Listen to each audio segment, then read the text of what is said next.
good? All right. Are we good? Are you sure? Can I come look at this camera now? Are we streaming? How you doing? Oh my God, you're going horribly. Hey, Adrian, have fun editing this out.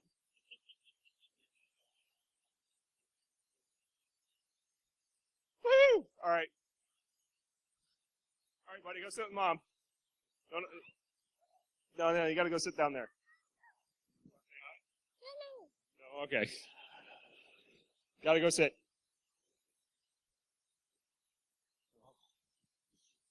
All right, we're going to try to give a threat modeling talk with a 3-year-old on stage, which is like a live demonstration of threat modeling. So this will get exciting. Are we good? We're square? People are nodding? All right. There's a lot of people, man. Like, I'm really loud. Am I really loud? That was probably a little more level than you wanted, right? Are you having a cardiac? Wow, what was that?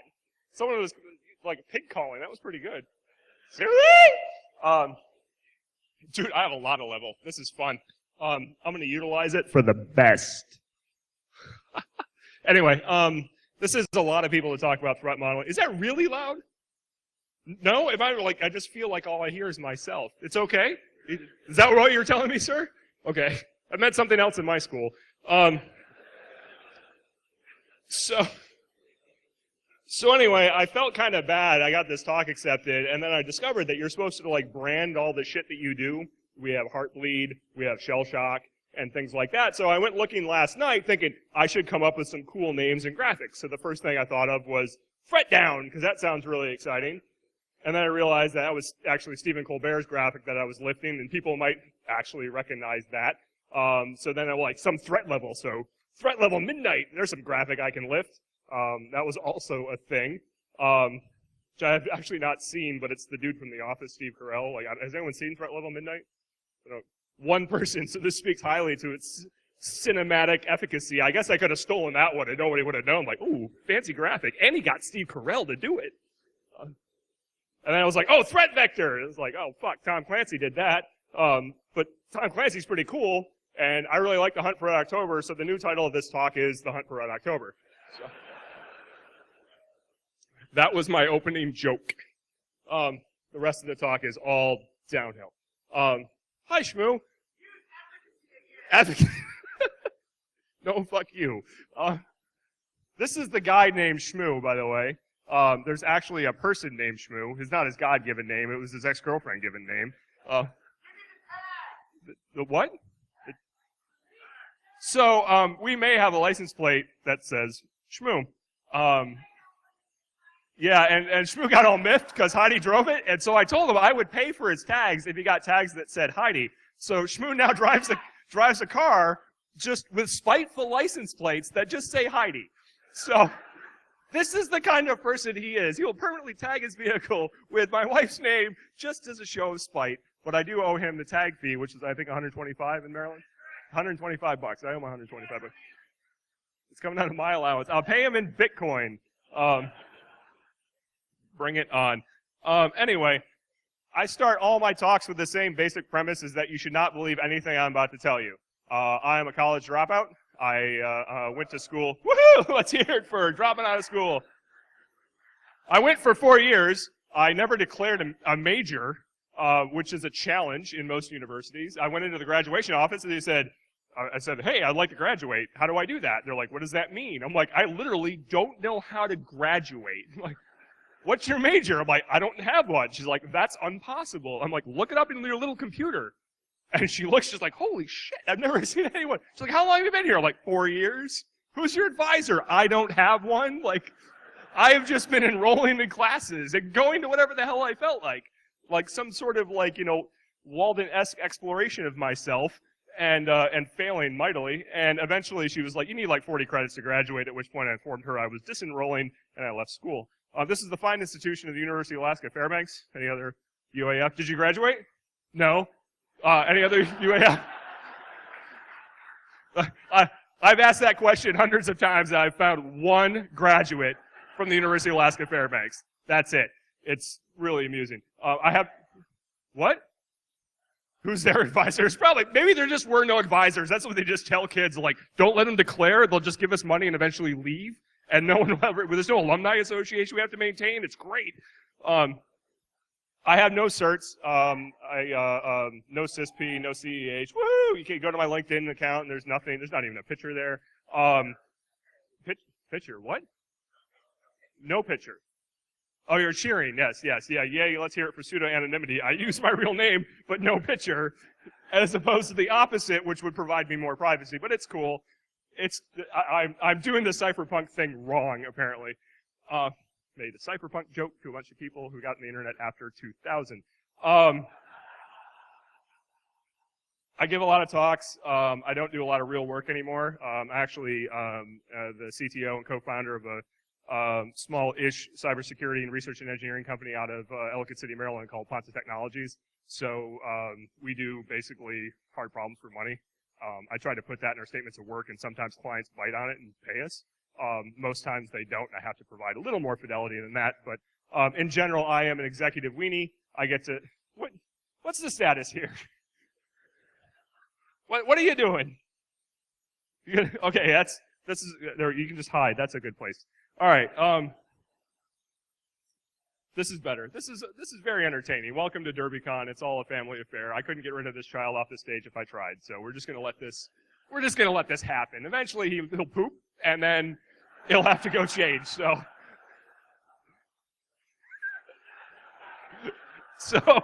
when he's like 17 and he goes to prom, that's the shit that I'm showing him. Slide 3. What is threat modeling? So who here has done threat modeling? A handful. That's actually a decent number. Who here followed the Microsoft SDL threat modeling process? A reasonable number of people. How many people invented their own shit? Excellent. This talk is going to be a combination of inventing your own shit and Microsoft stuff. I'll just preface that right now and say that lost 2 people right there. They just left the room. They're like, screw it, I'm out. Like, sounds way too complicated. We've been doing a lot of threat modeling for our clients for a number of years, and over the last few years, as security has become more and more important to people, it's become more and more of interest to our clients. So I'm going to tell you what we do. I'm going to encourage you to take this with a grain of salt and do with what you like. But honestly, what's been interesting, I think in the last 2 or 3 years, if you went to the board of directors of a major multinational corporation in 2011 and said, hey, there are external adversaries inside your network right now, eating your lunch, stealing your stuff, and you don't even know that you're there. They're like, you tinfoil hat wearing motherfucker, get out. Like, call security, leave, right? And then, yeah, tinfoil beanie. If you're wearing a tinfoil beanie and saying that, you're a special breed of different. Like, you get kicked out on premise. They're like, get out. But in 2014, every board of directors of every Fortune 100 company knows there are external adversaries inside their network eating their lunch right now, and they're really worried about it, and they don't know what to do. In 3 years' time, we've had a cosmic shift in how executives and basically everybody within these companies views security. So this industry, this thing that we kind of, come together and wear black t-shirts and sing Kumbaya and get drunk at, we thought, hey, that's cute, we get paid well, it's fun, it's important, but suddenly there's a lot of visibility, right? A lot of visibility. You go to CNN every day. I mean, if you're a masochist, I guess you go to CNN, but wherever you get your news. And, you see breaches, you see vulnerabilities, you see all manner of security problems in mainstream media every single day. First of all, there are credit card breaches, period. Right? Your card's in the loose. Get used to it. Have you used it online? Have you used it in a retail store? Have you used it at all? It's been taken. Just accept it. I love these interviews with people. They'll do like, hey, sir, random dude off the street, what do you think of the Home Depot credit card breach? Oh, man, it's terrible. I'm not going to use credit cards anymore. Oh, fuck's sake. Like, really? That's the response? Like, okay, whatever. You go get your gold, sir. Like, I can appreciate, listen to Glenn Beck, whatever you got to do. Sorry, making right-wing jokes. That's going to get me shot in Louisville. I'm sure the concealed carry laws here are really good. I have a baby, just remember that. And so things like, I think what we used to do, which was security is important, and I'm just going to like go yell about it and be like, ooh, we should fix these things because they're bad on the face of it, doesn't fly anymore, right? We have a lot of attention, and we need a basis in which to justify this is more important than that. You know, this is why you need to care about this vulnerability versus why you need to care about this vulnerability, or why you need to spend money here versus here. And one thing I think threat modeling gives us is the ability to formally describe, here's all the threats against our system in a rank fashion, here's a set of controls that go against it, and the serve as the basis for basically future work that we're going to do. And so threat modeling, which I think for a lot of people has just been kind of like a closet fascination, like we do it sometimes, for a lot of organizations is becoming mainstream, like they really want to do it. So, you know, I'm going to go through kind of our process that we've created over the last few years. And I say we, I mean like people I work with, not necessarily my company, just kind of bludgeoning our way through this. And hopefully, if you have questions or you guys have done it differently, I would love to hear any kind of feedback as we're going through it. So on the face of it, there's this equation. I pulled this squarely out of my ass, but it's roughly vulnerability times probability times impact equals risk, right? There's other ways you can do this as, you know, different ways to kind of frame this. So this is an interesting way to think about risk. Well, the thing is, you need to know all the vulnerabilities in your system to understand all the risks in your system. Thank you, sir. Oh, I've been Smirnoff iced. Isn't this some sort of joke? Like I'm supposed to... Right. I got ice. That's it. I'm going to save those toward the end. It is really warm. This is under no circumstances a cold drink. Like this is it. Yeah. Anyway, I want to tell a lot of stories, but I should probably get out of my talk. So the challenge is you are unlikely to know all the vulnerabilities in your system, right? Like you don't have the time to go run around, whether your system is a web app that you're developing or whether it's something more exotic, you know, it's your entire enterprise or whatever, you're not going to identify all the vulnerabilities. So what can we do? Well, we can look at threat modeling as a way to examine potential actions that result in bad outcomes in your systems, right? It's effectively a surrogate for knowing all the vulnerabilities. Like, I don't know if there's a vulnerability here, but I'm going to pretend that there isn't. I'm going to think about what types of attacks are possible and how they relate to other potential vulnerabilities in my system. What, do you need something? Because I'm all for you, buddy, whatever you need. Nope. Okay. All right. Oh, yeah, if you give him an aw, that would be good. 3, 2, 1. Aw.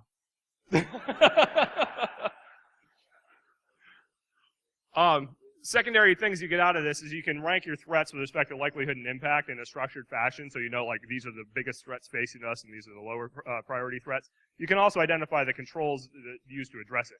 It's a little dry. Controls start to sound like auditing speak, but it's important to understand. If you have a list of like 50 threats and you have 150 controls, you know, that's what it takes to defend your enterprise. You should probably understand why you're doing some of them and not doing other ones. So this talk has its roots in a variety of places. There's a lot of academic papers out there.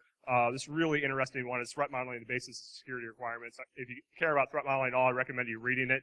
I'm a big fan of controls are security requirements levied upon an organization. So when you capture controls, they should be captured in a way that's consistent with the way you would capture software requirements. Software requirements are testable, they're traceable, they're verifiable, all these things. You know, anyone go through like a requirements class in college that you dropped out of or may have graduated fancy? You know, they beat into your head like what a good requirement looks like. You know, it's actually pretty cool if you start to treat security controls as requirements. It's something that's actually quite useful, especially when you go to your executive teams and have to justify, like, why do I need $1 million to do whatever the hell it is you're trying to do. There's also the Microsoft SDL threat modeling tool and process, which I do want to talk about for a minute. Microsoft has spent an awful lot of time talking about threat modeling very publicly. They've written books. They have tools that are out there. They have, you know, processes that they're very open about and very engaging about. For a long time, they had like a Visio plugin that walked you through the creation of the threat model. Now there's like a standalone tool, and that seems to work pretty well. The problem I have with the Microsoft threat modeling process, and the reason I'm giving this talk, is I feel it's very developer-centric, right? It speaks to developers. There's a game. Has anyone played the escalation of privilege game? It's a card game, and you can actually like flip down cards and like do the threat modeling thing. And it's actually neat. I mean, it's a good way to elicit security-specific information from people that aren't security professionals, but damn do you get in the weeds on that thing. And if you have to do a large, complex, like not software system, it gets unwieldy in a hurry. You end up with like this giant list of things, and it becomes really intractable. So I don't like it for that reason. And even in software land, I have better things to pay my developers to do than play goddamn card games. No offense. I know they put a lot of time into that and try to make it fun, but I try to come up with something here that's a little more compelling and works without getting as deep as the Microsoft one. If you're at all interested, I would encourage you. What I'm going to touch on today is kind of surface level stuff compared to what's available on Microsoft's website. You can get the book. There's a couple versions of the book that are out there that are good. The tools are useful to play with, and we'll actually talk about them in a minute. So, why threat model? Why did you all show up here to learn about threat modeling? I contend one of the biggest things you get out of threat modeling is context. Okay? This idea that when I find a vulnerability in a system, or I find some weakness that I care about, that I can say, this vulnerability is this important in this grand scheme of things. And if I don't know what the grand scheme of is, I just look like a security prima donna bitching about security stuff, right? How many times have we had that conversation like, you gotta fix this. Why? Well, it's important because it's insecure. Stomp your foot like a 3-year-old, you know? You're like, well, that's not really justification. It doesn't work with him, and it does. Now, is he poopy? Oh no. Anyway, so I'm making poop jokes about my 3-year-old again. Woo! Yeah, let's hear it. So it gives us that ability to have context, right? Which is super important, I think, because I've encountered in my life a whole bunch of security professionals who think that their sole job for a company is to do the security things, and that's what the company's mandate is. I used to work at a big, I'll say, domain registration company, without getting into name pointing. And the security staff that I led at times felt like the mission of the company was to pay the security staff to be assholes. Like, they're just going to sit there and bark and say, like, we need to fix this and this, and you can't do this, and I'm going to get in the way of everything. I'm like, no. As a security professional, your job is to facilitate the business to operate in an assured manner as possible, given, like, the actual mission of the business. It's not to stonewall everything, right? They actually had guys who were like, well, we want our people to VPN remotely. That's cool. If you do that, we're going to go to their house and we're going to inspect their network to make sure it's secure. I'm like, no, you're not. Like, under no circumstances are you going to, like, go Nessus scan people's home networks. Like, so many things wrong with that. Like, not the least of which, of all the shit you find that's illegal that we'll have to report, like, we'll spend just all year dealing with the FBI, you know, because we pirated software, all kinds of other crap they're not supposed to have. Someone locked in the basement. Oops, I found them. Things like that. So, providing that context for both the people that aren't security professionals as well as security professionals to understand, like, here's how important this thing is in the grand scheme of things. So, there's a variety of people I think can benefit from doing threat modeling who aren't developers, right? Pen testing, let's start with that. In the prima donnas of security land, pen testers rank as number 1. They may even just be the alpha prima donna, right? I am a pen tester. How many pen testers in the room? You can admit to it. It's cool. I tore you apart, so I expect some kind of like West Side Story street fight later on. We can go get it on.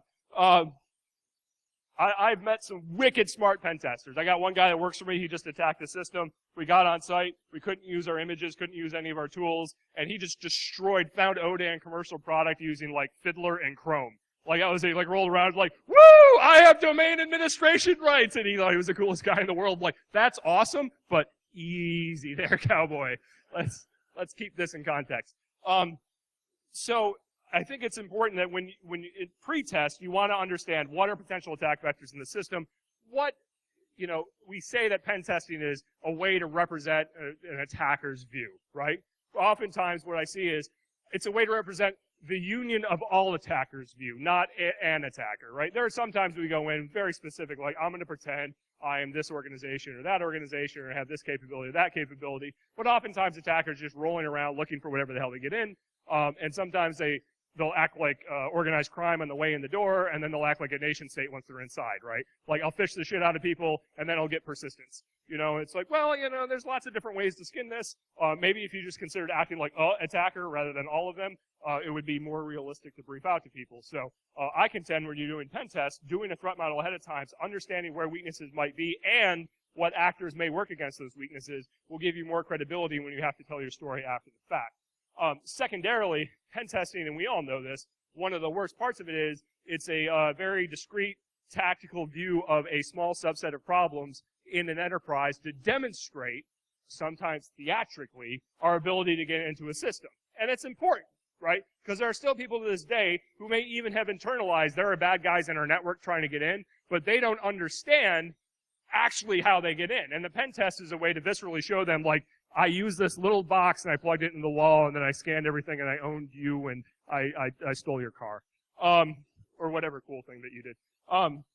It's very hard to place that path that you took to the whatever crown jewel you were attacking in the broader context. So being able to have a threat model that you say, hey, here's the landscape, even roughly, of what you're facing, and we took this path through it, is important, because then they see, like, you had this little fissure that you worked through, there's probably cracks all over this, that's what we need to go contend with.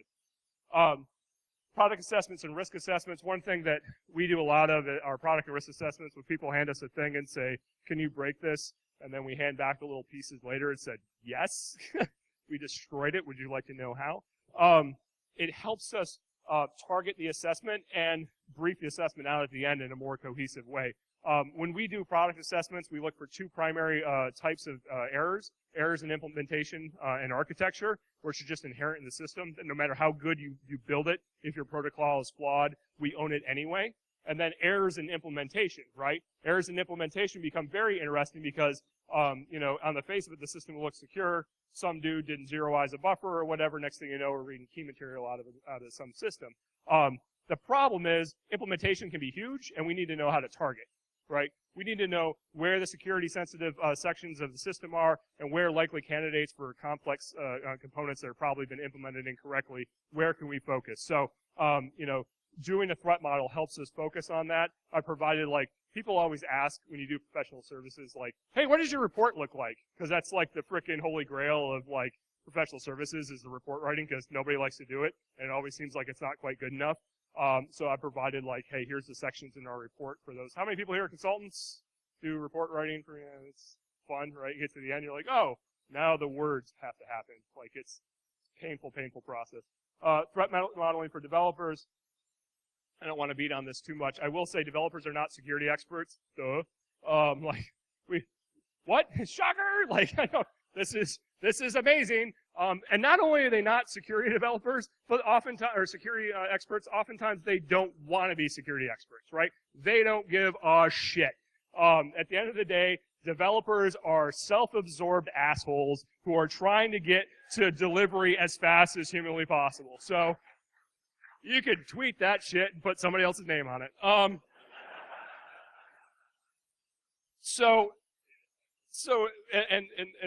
The reason I say that, having been at the other side of the table from a developer and throwing the phone at him, DevOps is the ultimate manifestation of the developers flicking off the rest of the enterprise, right? They're like, I don't like IT, so you know what I'm gonna do? Puppet and Chef and all this shit, and it's just gonna virtualize the cloud and things happen. Fuck you, IT, and infrastructure's code! Bam! They throw the mic down, If you haven't lived the DevOps dream, I encourage you to go do that just so you can see what that meant.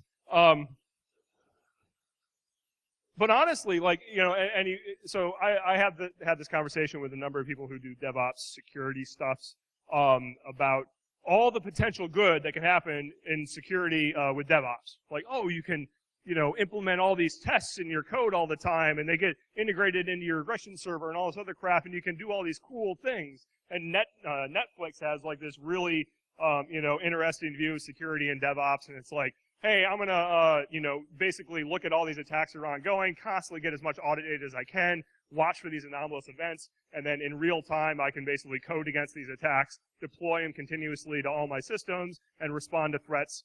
And that's great if you're fucking Netflix, right? It's the same thing about Microsoft. Microsoft has a way of running code that if you're Microsoft, you can write code like that, but most of the world can't do that. Most of the world can't constantly be looking at all the security impacts and things that are happening in their enterprise because they don't have that much money to do it, right? the developers just don't give a shit. So for every one Netflix, there's 99 people out there who are like, fuck IT, and like, they don't care about security. Threat modeling is at least a way for developers to have something to hang their hat on, to say, I kind of know what I need to worry about from a security perspective. Developers want pragmatic stuff. And by pragmatic, they mean, can you do my job for me? Like, that's the ultimate developer manifestation. When we go in and we do security work for developers, they're like, can you just give me some, like, design patterns? This is a real common thing, like, security design patterns. I'm like, well, it tends to be really specific to what you're doing. I know, but, you know, maybe could you just write all the security-specific functionality? I'm like, well, you have to do everything securely. It's not like there's security-specific functionality. They're like, well, could you just do that? I'm like, that's your job! Like, you're asking me to actually do your job. It's like, well, you are a consultant. Like, I guess that means I ride in steerage. I'm like, we ride in first class, bucko. Like, that's the way it goes down.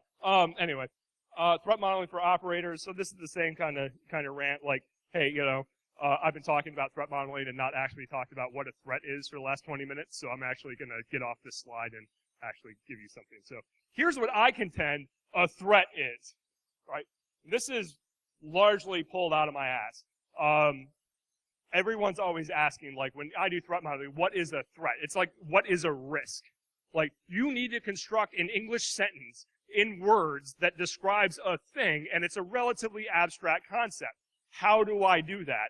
And so I've at least tried to templatize a threat into this basically set of variables. Actor does action to asset, resulting in outcome because of motivation.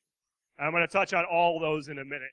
When you're done threat modeling, you're going to have a list of threats that by and large adhere to that grammar, okay? I think if you keep this in your head, it'll be useful. It actually shows up because, you know, again, I'm a consultant. I'm going to beat this into your head. It's going to be on the bottom of a bunch of slides, so you start to, you know, breathe and live the dream that is actor does asset to action because outcome motive.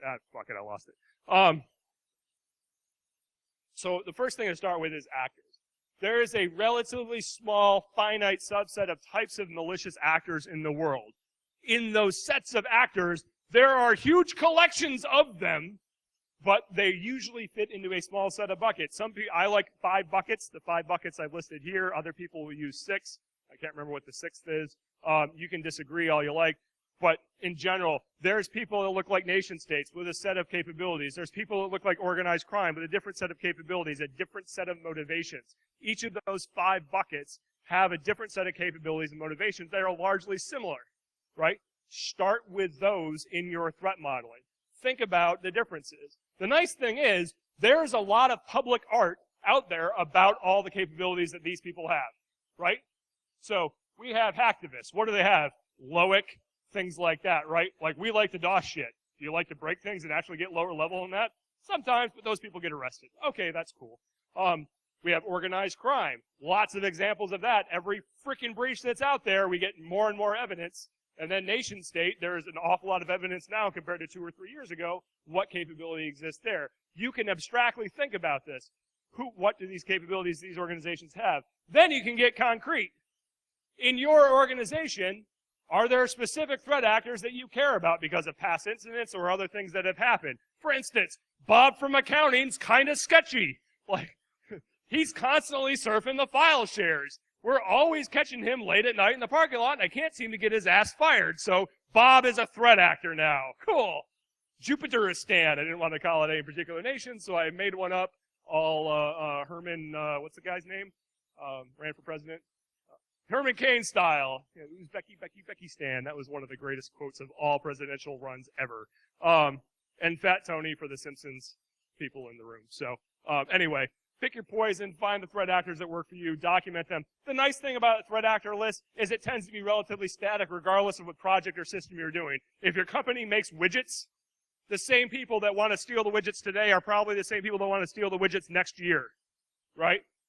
If your company makes widgets and random people come by and are doing drive-by things and dropping crap on your CMS systems, those same people will be doing it next year. You should patch your CMS system. So you can use this list over and over and over and over again, which is really nice. Now, what's interesting is you have to balance your threat actor list with reality. I will give you an example, a real-life example that I had. I was, so we're a small consulting company. When you're a small consulting company, here, Joe, I'm going to move over here and make your life harder. When you're a small consulting company, people ask you to do things. The answer is generally yes. Whether or not you know how to do it, or the client is likely to pay, you'll be like, yeah, we can do that. Like, I've built lots of electric cars. Like, that seems legit. So we had this small company, ICS, an industrial control system company, ping us and said, hey, we need to get a handle on this security thing. We know there's some concerns and people have gotten hit and we're, this is something we're worried about. I'm like, okay, that's cool. Company's based in the Midwest of the United States. Okay, let's just keep that in mind. I'm having a call, a little elicitation. Oh, what do you do? Well, we build these widgets, mostly 2 and 3 wire things. They plug into this critical infrastructure thing, sell about X million a year. I'm like, that's neat. What are you worried about? Oh, well, we're mostly worried about the NSA coming in and stealing all our stuff. I'm sorry, what was that? And I waited for the laughter like you just said, and there was none. I'm like, are you serious? He's like, oh yeah, no, I've been reading the news and we're really worried about the NSA coming in and stealing all our stuff. I'm like, you're in the U.S., right? Like, yeah, like, and you're U.S. citizens and make things that support U.S. critical national infrastructure? Yeah. What do you think the NSA is going to do with that information that they stole from you if they were stealing it from you? Like, I don't know, but we're just worried about it. I'm like, okay, like this, your threat actor list needs to be called a little bit. There was literally no secondary threat actor. Like, the reason they called us was because they were worried about it. They're like, holy shit. We did not take them on as a client. That was not a thing that was going to happen. So, the next thing, actions. So, these will vary. This depends on the system, depends on the threat actor. We'll get into kind of the specifics of how to ferret out the actions here in a minute. But in general, they will vary depending on actor, and this is where your creativity will start to come into play as you move forward. Assets. So, assets can be a dirty word in organizations. Like, hey, what computers do you own? That's a fun question to ask. Because most companies have, there's the data center, and then there's a bunch of laptops, and, well, that's the computers we own. I'm like, that's not technically an answer to the question. It's more of like a geographical, where the things you own exist, but not actually like a numerical, like we own N number of laptops. I've had companies say, we own about 500 laptops, and we do an inventory like, we own 2,000 laptops. Like, that's an importantly large difference. Like, how many employees do you have? That's a good question, too. I bet you their families think so. God. So, you can go about and like do asset discovery, but that's not really what I'm driving at here. What I'm really driving at is a system representation. So understanding what assets are involved in the system that you're trying to threat model. And even this can be kind of a hard problem because, again, developers, even like system and network engineers, will oftentimes build things, and at the end of it, they're like, I don't know what I built, right? It works. Even my own staff, like we did a little tiny prototype thing for this client, and I asked them, they're having some problem, like, can you show me the network? There were 6 hosts, and 4 of them were all on 3 subnets connected together with like default routes pointing in every direction. And I'm like, what have you built? They're like, we don't really know. Like, it works sometimes. No, like that's not allowed. It's deterministic. It wasn't deterministic. Like, it was totally just like, la la la la la packets. Wow. So anyway, it's important that you find a way to represent your system in a consistent fashion. And I want to show you some examples and then provide a recommendation. System representation comes in many forms. Now, I should first preface this by saying I was a network engineer by trade for a number of years. I actually gave a talk at B-Sides Las Vegas years ago about like how to build good network diagrams. I hate bad network diagrams. I will stop meetings, dead stop, and refactor a network diagram before anything else happens. Like, don't mix layers. Like, if you're drawing a layer 3 diagram and there's a photorealistic picture of a switch on it, I'm going to burn the projector to the ground. Like, that is not allowed. There's all kinds of things that you should not do on a network diagram because you're trying to make a reader understand what it is you're doing, not trying to blind them with your idiocy. For example, this is someone's home network.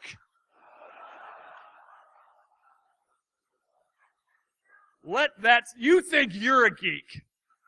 Right, whatever geekiness you, like, I have a Samsung S9 or whatever. Like, no. This guy has you out-geeked by several orders of magnitude, including his home automation HAL 2000. I literally, like, trolled the internet finding, like, bad network diagrams and that kind of thing, and this was one of the worst. On the flip side, I think one of the most concise was this one, which works very effectively for you to understand how you get from your laptop to your email server, right? So I was really down with this. I'm like, the coloring's consistent, the font's consistent, like, this is all good.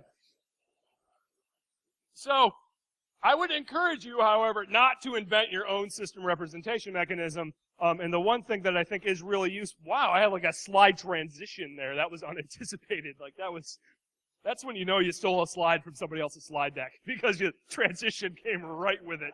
You're like, woo! I didn't rehearse this at all, if that wasn't obvious. So anyway, Microsoft has created this kind of common thing called a DFD, data flow diagram. So it's actually very useful for having a consistent way to capture your system when you're trying to do threat modeling, and for a couple reasons. One, they are only really capturing the kind of base elements that you need to understand when you're doing threat modeling. Secondarily, you can use their tool to do this, or use Visio, or even, God help you, if you're on a Mac, you can use OmniGraph or whatever, but at least use the same consistent set of very simple, no, there's no photorealistic servers here, there's no 3D people looking all happy, right? There's some boxes and some lines and some other lines and another circle, right? This is the universe of shit that you need to care about when you're doing threat modeling. Example diagrams, I don't want to walk through them mostly because I'm already running light on time. So, but you got clear trust boundaries, you have data stores, you have data flows. This is what you need to worry about when you're threat modeling.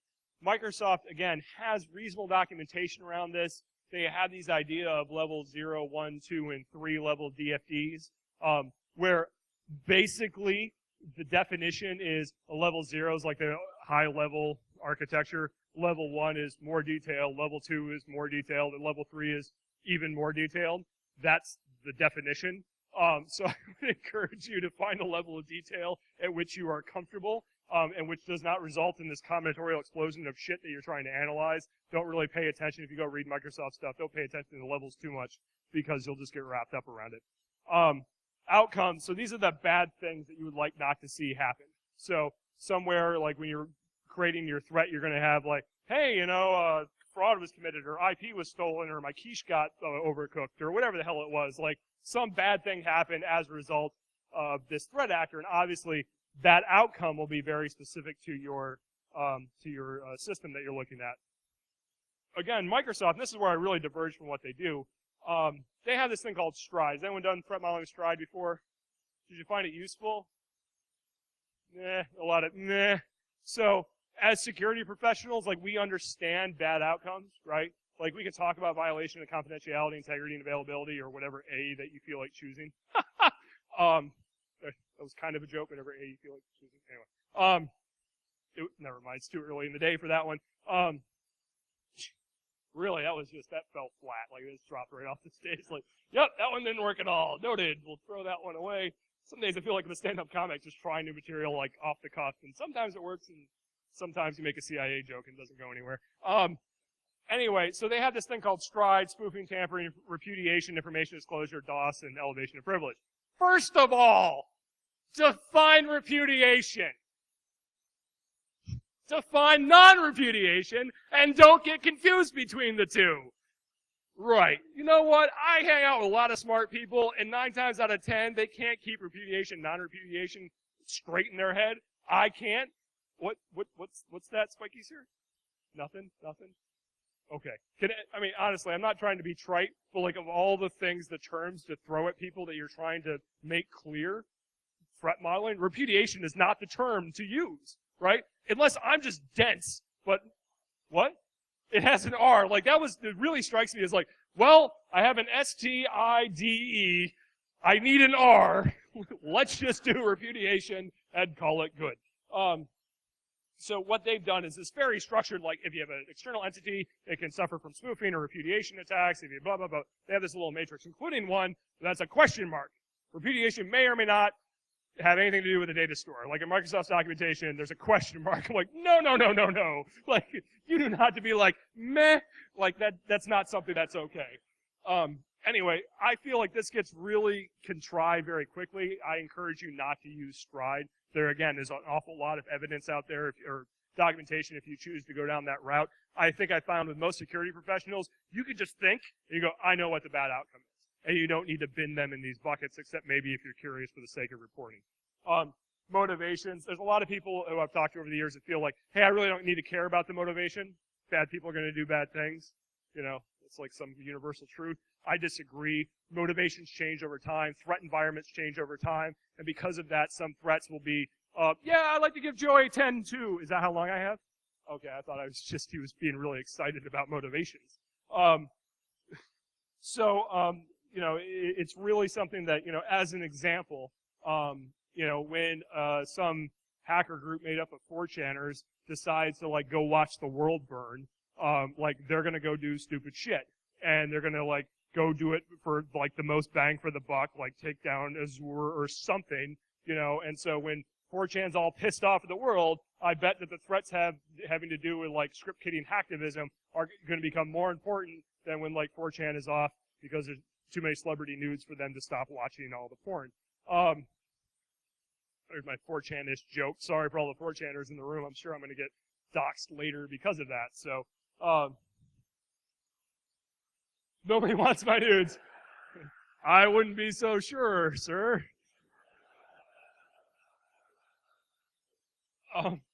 Anyway, so at the end of the day, you have these assets, actions, and actors, and then bad things that'll happen of the union of the two. And you say, well, can't I just loop through that? Like, if I know all the actors, I have like a dictionary of actions, and I know all my assets, couldn't I just loop through it all and like hook it together in some sort of massive combinatorial explosion? And I posit, no, you do not want to do that under any shape or circumstance. You end up with like this idiotic list, overly pedantic, well broken down, completely useless list of threats because you let a computer do your job for you, Mr. Developer. You know, you'll end up with things like nation state does DOS on router, organized crime does DOS on router, insider DOS on router, hacktivist DOS on router. Okay, next asset, nation state performs DOS on web server, organized crime does DOS on web server. You're like, well, that's fucking useless, right? So actually, what I get to here in a second is you can actually distill some of those down to something simpler. So you say, look, all these different actors can do a bad thing to a router that looks like denial of service. Their motivations may be somewhat different, but the outcome's the same. The motivation actually doesn't matter that much to me in this case. So what I'm going to say is network-based denial of service takes out the router and you can't get to our shit. Cool.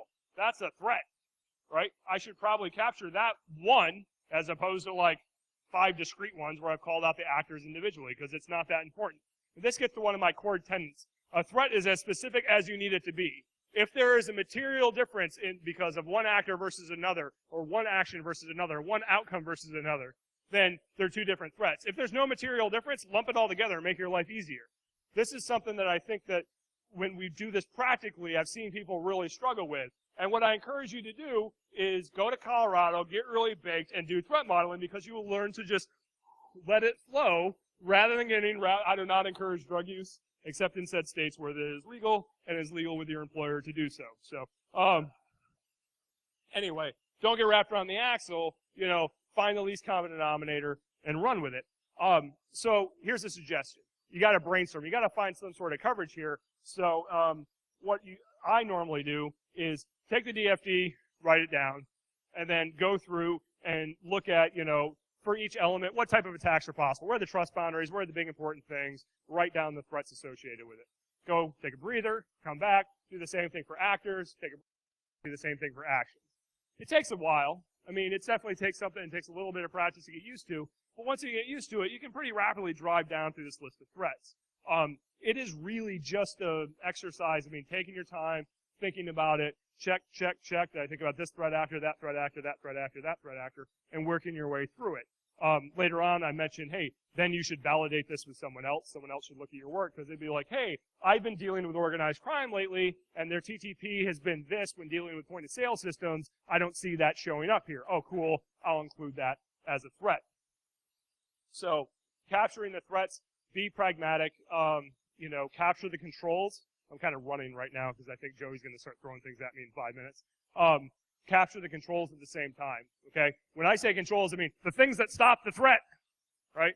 If there's a denial of service, I would like to capture what kind of ways I can mitigate that denial of service with, so at the end of the threat modeling, I can go look and say, oh, I need to go get, freaking Cloudflare or whatever. Again, treat controls as requirements. Don't get overly prescriptive about it, but there are certain times we can very, easily get to specific controls. Also, you should capture likelihood and impact, because that's what allows you to rank it. A word on that. NIST, 830 risk assessments, and corresponding FIPS 199. So these are documents I'm sure you all have memorized. Anyone read 830 recently? Wow, you're geeks. Like, good work. Like, you're a special breed of government worker. So I think what's really interesting about 830 is it provides descriptions of likelihood and impact that are relatively tangible and people can rally around. Now, NIST lists 3 of each, high, medium, and low. Some people use 4, some people use 5. You Google risk, likelihood, and impact, you'll find these matrices, and they'll have anywhere between 3 and 5 data points on each axis.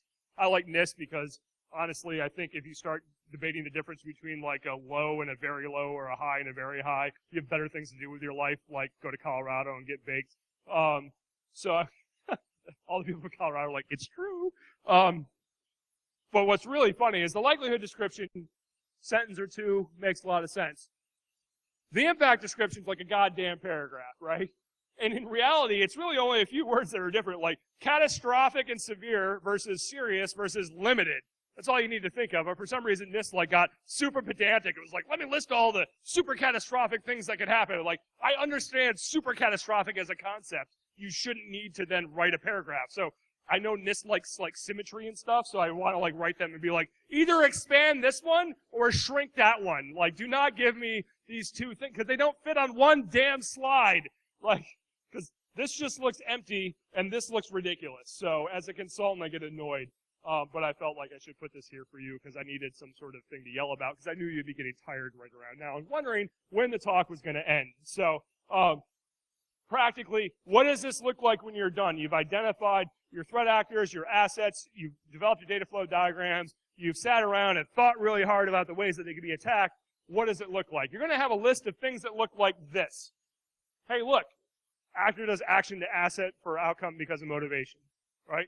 You're going to have a list of, in our experience, anywhere between maybe 8 to 10, all the way up to 50, depending on the size of the system. Along with that, you're going to capture the likelihood, the impact, and then again, that matrix of 3 by 3, there's these risk things. Say, if it's a high risk or a high impact, medium likelihood, it should be declared a high risk or whatever. So you just say risk is high because the impact is high. And then, a list of controls, right? Here are things you could do to mitigate this threat. I would encourage you to capture this as a spreadsheet, not as PowerPoint slides, because it is ungoddamn wieldy in PowerPoint. You can make yourself, and I've done this, an Access database. I have coded Access databases twice in the last 6 months, and I felt like I was back in college. I was like, first of all, where's the SQL? I can't run SQL queries directly against an Access database. I mean, you can, but it's this odd thing that has to happen. It's not. Access is its own psychoses. When the last time, anyone done Access in the last year? I'm sorry. Oh my God, that's a lot of hands. I think there's a talk to give here, right? My son, yes, my 3-year-old son has done Access programming. That's where we're at with Access. So when the model's complete, you have anywhere between 8 and 50 threats. What I would encourage you to do is take it to a coworker, friend, say, hey, I made this. Can you spend an hour looking at it and tell me what I missed or what you think is correct or incorrect or my rankings are wrong or whatever? Collaboration is good. because you can get kind of myopic looking at a specific set of threats. You start thinking about like a tree of things, and you get kind of wrapped around the axle, and people be like, oh, you missed this entire thing on this trust boundary. So having extra eyes on is super important. In summary, the process looks like this. Identify the threat actor. Start with that list of 5 that I gave you. Distill down more specific one, Bob from accounting, whatever you need. Create some sort of system representation. I would encourage you to use Microsoft DFD's tool or similar construction. You don't have to use the tool, but just take the 5 elements that they have and represent your system in that fashion. If you already have good documentation, use it. But if you already have good documentation as like a left-handed unicorn, right? This is not something most organizations have. And the ones that do, left-handed unicorns are extra rare. That's why I was driving at. It was a shitty analogy, but because I have a lot of unicorns, but the bastards are all right-handed, so anyway, brainstorm the threats, pivot around assets, then actors, then actions, or whatever way happens to work for you. Brainstorm. Remember when people used to take notes? You know what? Now they're like, I got my camera. I was like, make sure, is there a photo policy here? Is there not? Speaking of my private collection, it's not private, yeah, okay. Brainstorming the controls, at the same time you're brainstorming threats, then rank them, review, validate, and use them, okay? That's the basic process that we follow. We've had a lot of, woo! Yeah, Joey's excited. He's giving me this symbol. Yeah, man. Now what? I honestly didn't think I'd get through all my slides, so,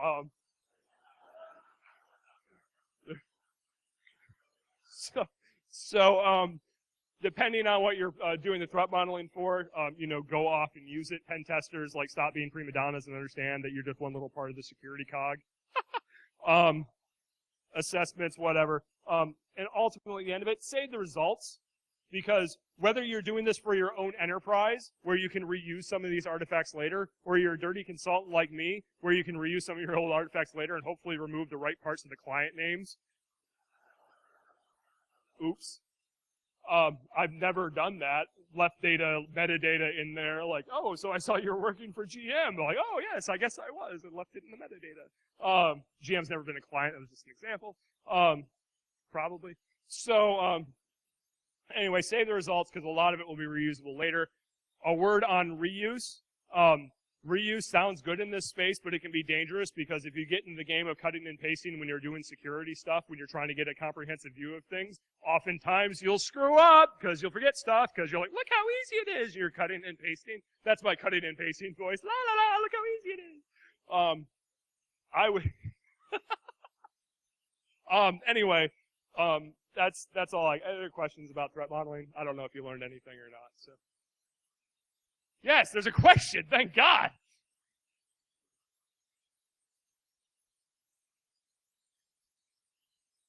So the ranking. So if you can graph likelihood and impact on a two-dimensional chart, basically. And again, this is where like you can pick a model here that works for you. Go to Google and take a look and see what people think. But there's this basic calculus. Like if the highest rating for one of them, like if one's a medium, one's a high, yeah. So you just pick a dimension that you want to rank against, and then, or that you want to build that equation, stick to it, and then just rank them in order. You can get more complex than that, but for the most part, I found it's not been useful. In the back.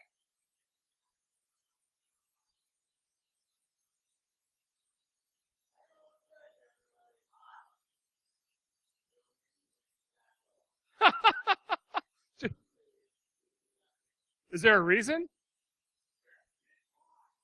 Oh, okay, because to us it's opaque. You look like you're just being a jerk. No, no, no! Go over there just because I need to exert my authority. Like, you look like Cartman, so we can just run with it. You got. Hey, the question in the back about baking security in.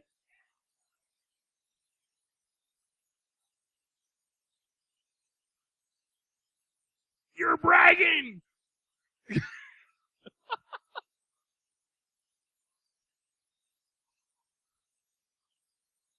Right.